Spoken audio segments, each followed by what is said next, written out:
नमस्कार प्रेक्षकांनो, लग्नानंतर होईलच प्रेम या मालिकेच्या येणाऱ्या भागामध्ये जबरदस्त असा ट्विस्ट येणार आहे.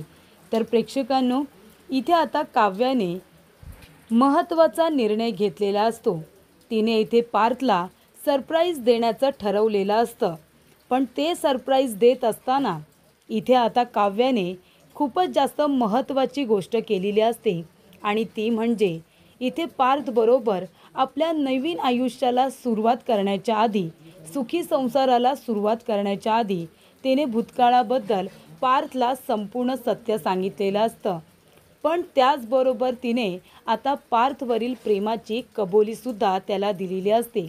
आणि त्यामुळे प्रेक्षकांनो, इथे आता विश्वासाच्या नात्यावरती इथे पार्थ आणि काव्याने आपल्या नवीन आयुष्याला, नवीन नात्याला सुरुवात केलेली असते. तेव्हा प्रेक्षकांनो, पार्थने तर प्रेमाची कबुली केव्हाच दिलेली असते. त्याला उत्तर हवं असतं ते काव्याचं. आणि काव्याने सुद्धा इथे प्रेमाची कबुली दिल्यानंतर आणि महत्त्वाची गोष्ट म्हणजे प्रामाणिकपणे आपल्या भूतकाळाबद्दल सांगितल्यानंतर पार्थच्या मनामध्ये काव्याने आपली जागा बळकट केलेली असते. आणि त्यामुळे प्रेक्षकांनो, मानिनी काकूंच्या मनामध्ये जो काही काव्याबद्दल थोडाफार तरी गैरसमज असतो, तो आता पूर्णपणे दूर झालेला असतो.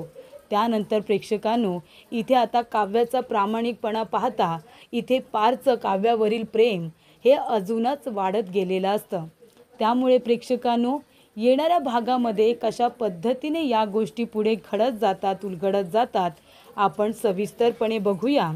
प्रेक्षकांनो, आपण बघितलं इथे आता काव्या आणि मानिनी काकू या दोघींमध्ये जे काही गैरसमज निर्माण झालेले असतात ते आता पूर्णतः निघून गेलेले असतात. मानिनी काकूंना आपली चूक कळलेली असते. काव्याचं आधी जे काही असेल, पण आता तिचं पार्थवरती प्रेम आहे आणि ते काव्याने सिद्ध केलं आहे हे मानिनी काकूंना कळलेलं असतं. आपल्या तळहातावरती जळका दिवा ठेवणं हे सहजासहजी कुणालाही शक्य नाही आहे. स्वतःला त्रास करून घेणं आणि दुसऱ्याचा जीव वाचवणं यासाठी फक्त एकच व्यक्ती तयार होऊ शकते. ती व्यक्ती म्हणजे आपल्यावरती जीवापाड प्रेम करणारी व्यक्ती. मग ती व्यक्ती कुणीही असेल. आणि पार्थचा जीव वाचवण्यासाठी स्वतःच्या जीवाची पर्वा न करणारी व्यक्ती ठरली ती म्हणजे काव्या. काव्याने इथे पार्थला शुद्धीवरती आणण्यासाठी आता 100 दिवे लावायचा निर्णय घेतलेला असतो. देवी आईजवळ ती नवस करायला आलेली असते. पण आता 100 दिवे लावता लावता इथे तिला अग्निपरीक्षा द्यावी लागते आणि एक दिवा खाली पडून फुटतो. तेव्हा ती आपल्या तळहाताला दिवा तयार करते आणि त्याच्यावरती तिने आता जळका दिवा ठेवलेला असतो, जळका निखारा ठेवलेला असतो. त्यानंतर प्रेक्षकांनो, इथे आता काव्याने दिलेली अग्निपरीक्षा जीवाने आपल्या डोळ्यांनी बघितलेली असते. तो आता त्याचा पुरावा देतो मानिनी काकूंना. त्यामुळे मानिनी काकूंचा गैरसमज पूर्णतः दूर झालेला असतो. तिला कळलेलं असतं की काव्याचं माझ्या पार्थवरती जीवापाड प्रेम आहे. म्हणून तर तिने स्वतःचा विचार न करता पार्थसाठी स्वतःचा हात जाळून घेतला. हे फक्त कोण करू शकतं? तर माझ्या पार्थवरती प्रेम करणारी व्यक्तीच करू शकते आणि ती त्याची बायको आहे. काव्याला जरी कळत नसलं की तिचं पार्थवरती प्रेम आहे, तरीसुद्धा मानिनी काकूंना कळलेलं असतं की काव्याचं पार्थवरती प्रेम आहे आणि म्हणूनच तिने पार्थसाठी इतकी मोठी अग्निपरीक्षा दिली.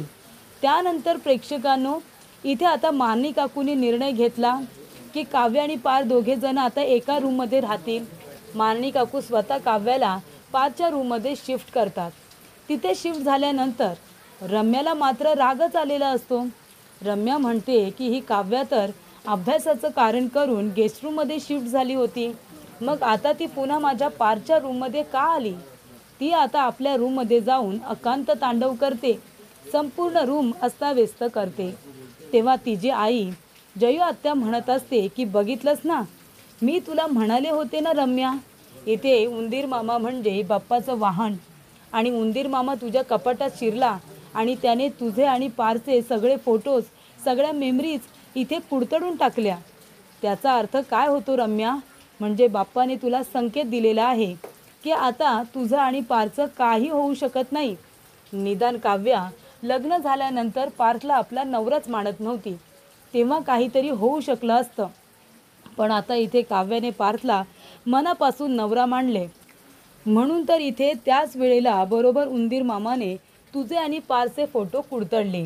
आता काय म्हणायचं? याचा अर्थ एकच, आता काव्या पार्थला कुणीही एकमेकांपासून वेगळं करू शकणार नाही. ते दोघेजण एकमेकांसाठीच बनलेत आणि ते दोघेजण आयुष्यभर एकत्रच राहणार. आणि आता तू सुद्धा या सगळ्याची सवय करून घे आणि मनाची तयारीसुद्धा. आता तुला तुझा पार्थ कधीच मिळणार नाही आहे. तेव्हा इथे रम्या म्हणत असते, आई हे कधीही शक्य होणार नाही. अगं फोटोज काय गं, फोटोज फक्त मेमरीज होत्या. पण माझ्या मनामध्ये पार्थबद्दल जे चित्र निर्माण झाले ते तर उंदीर मामा कुडतडू शकणार नाही ना.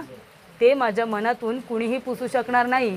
मी कधीच पार्थला माझं नवरा म्हणून मनापासून स्वीकारलंय. तेव्हा मी त्या दिवसाची वाट नक्की बघेन जेव्हा काव्या पार्थला सोडून निघून जाईल आणि मी पार्थची बायको असेन आणि या घरामध्ये मी मिरवेन. असं इथे आता रम्याचं बोलणं असतं. तिची आई तिला रियालिटी चेक देण्याचा प्रयत्न करत असते की बाई गं, आता तरी विचार कर. काव्या आणि पार्थ दोघेजण एकमेकांसाठीच बनलेत. ती काव्या इतकी आगाऊ मुलगी, लग्न झालं तेव्हा किती आगाऊपणा करायची. पार्थला बोलायची, घरातल्या सगळ्यांना बोलायची, सगळ्यांचा अपमान करायची. आणि तीच काव्या पार्थच्या प्रेमाने तिला किती बदललंय. सगळ्यांबरोबर प्रेमाने वागते, पार्थबरोबर सुद्धा प्रेमाने बोलते. त्याच्यावरती ती रागवते, पण कशासाठी? पार्थच्या फायद्यासाठी, त्याच्या काळजीपोटी. त्यामुळे आता कधी कधी काही लोकांची रागवून बोलून प्रेम करण्याची ती पद्धत असते. जसं इथे पार्थ मानिनी काकूंना म्हणालेला असतो, त्या माझ्यावरती रागवतात, चिडतात ते तुला दिसतं, पण ती त्यांची लव्ह लँग्वेज आहे. त्या माझ्यावरचं प्रेम व्यक्त करतात, ती त्यांची पद्धत आहे. खरं तर त्यांचं माझ्यावरती खूप प्रेम आहे. प्रेम जरी नसलं तरीसुद्धा काळजी अफाट आहे असं पार्थचं म्हणणं असतं आणि ते मानिनी काकूंना पटलेलं असतं. आणि तेव्हा प्रेक्षकांनो, मानिनी काकू काव्यावरती संशय घेणं आता बंद करतात आणि विचार करतात की काव्याचं पार्थवरती प्रेम आहे, पण त्याची तिला लवकरच जाणीव होईल. जे काही होतं ते होतं, आपण त्याचा विचार करायला नको. आणि विक्रम काका मानिनी काकूंना समजवतात की काव्य आणि पार्थचा विचार कर. प्रत्येकाचा काही ना काहीतरी पास्ट असतो, पण तो लग्न झाल्यानंतर आपण मुद्दामून उकरून काढायचा नसतो. तशा जर गोष्टी असतील एक ना एक दिवस समोर येतीलच ना, पण त्या मुद्दामून आपण समोर आणण्याचा प्रयत्न करू नये. त्याचा त्रास स्वतःला तर होईलच. अगं तू काव्याला त्रास देशील, पण तिला त्रास देता देता पार्थला किती त्रास होईल याचा विचार तू केलासच नाही मानिनी, असं विक्रम काकांचं म्हणणं असतं. तेव्हा मानिनी काकू म्हणतात, आता काही झालं तरी तो विषय मी काढणार नाही आहे. त्यानंतर प्रेक्षकांनो, इथे सुनीता जीवाचा फोटो पाठवते इथे आता मानिनी काकूंना खरं खोटं करण्यासाठी. पण मानिनी काकूंचा फोन स्विच ऑफ होतो आणि त्या चार्जिंगला लावून तिथून निघून जातात. त्यामुळे जीवाचा कॅफेमधला फोटो अजून मानिनी काकूंनी बघितलेलाच नसतो. तेव्हा इथे अनिशाचा फोन येतो. अनिशा आता काव्याला म्हणते की काव्या, अगं आता सगळं काही व्यवस्थित झालंय ना.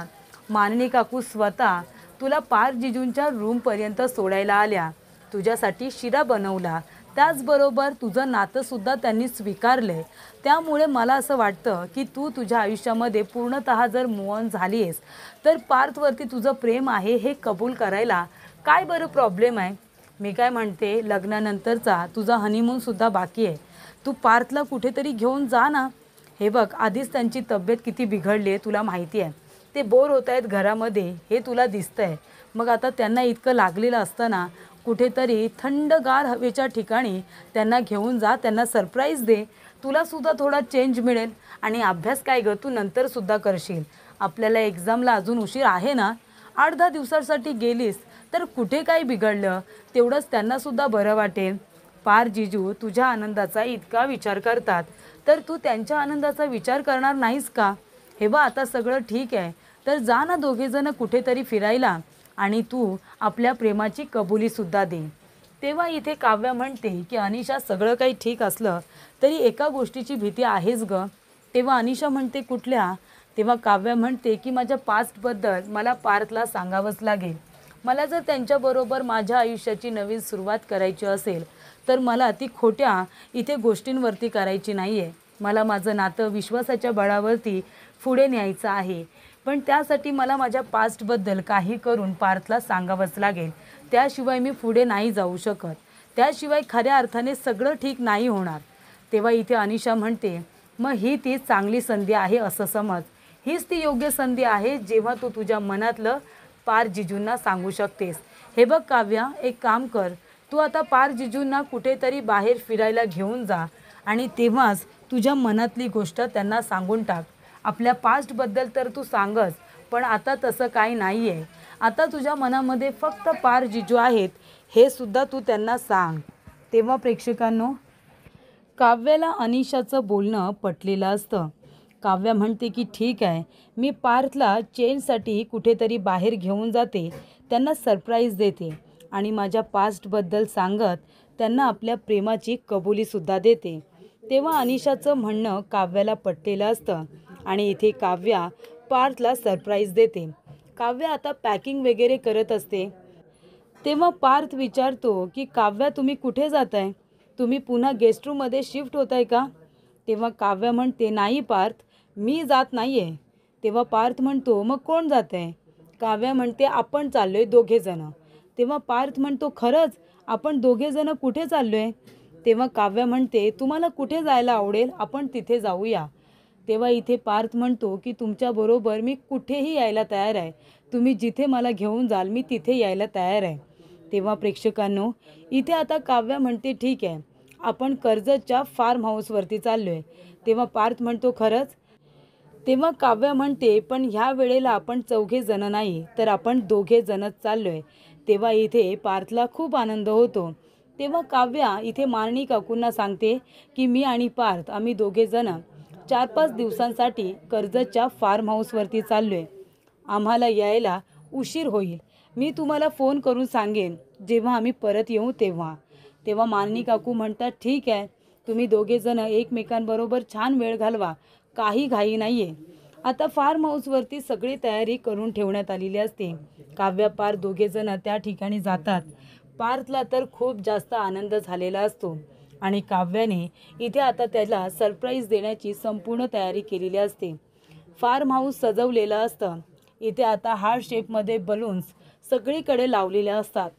केक आणलेला असतो. पारसाठी अंगठी आणलेली असते आणि त्यानंतर प्रेक्षकांनो, काव्य आणि पार दोघेही छान तयार होऊन आता त्या रूममध्ये येतात जिथे काव्याने सगळी सजावट करून ठेवलेली असते. काव्य आणि पारचे लग्नातले फोटो सगळीकडे लावलेले असतात आणि त्यानंतर इथे काव्या पार्थला म्हणते की मला माझ्या मनातली गोष्ट तुम्हाला सांगायची आहे. तेव्हा पार्थ म्हणतो, काय? तेव्हा काव्या म्हणते, जे आपलं बोलणं अर्धवट राहिलं होतं माझ्या पास्टबद्दल. तेव्हा तुम्ही म्हणाला होतात की माझं पास्ट अजूनही माझ्या मनामध्ये आहे का? तर ती म्हणते, हो मनामध्ये आहे, पण प्रेम म्हणून मनामध्ये नाही आहे.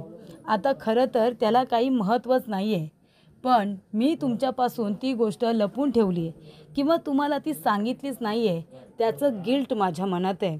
मला माझ्या पास्टबद्दल तुम्हाला सगळं सत्य सांगायचं आहे. आणि तेव्हा प्रेक्षकांनो, इथे आता काव्या पार्थला सगळं सत्य सांगते, जीवाबद्दलचं सत्य. जीवा आणि ती एकमेकांना डेट करत होते, 2घे जण प्रेमात होते, रिलेशनशिपमध्ये होते. ही गोष्ट आता काव्याने पार्थला व्यवस्थितरित्या सांगितलेली असते आणि ती म्हणते की आमच्यामध्ये फक्त प्रेम होतं, बाकी काही नाही. पण आता तसं काहीच उरलेलं नाही आहे. जीवासुद्धा त्याच्या आयुष्यामध्ये मूव ऑन झालं आहे.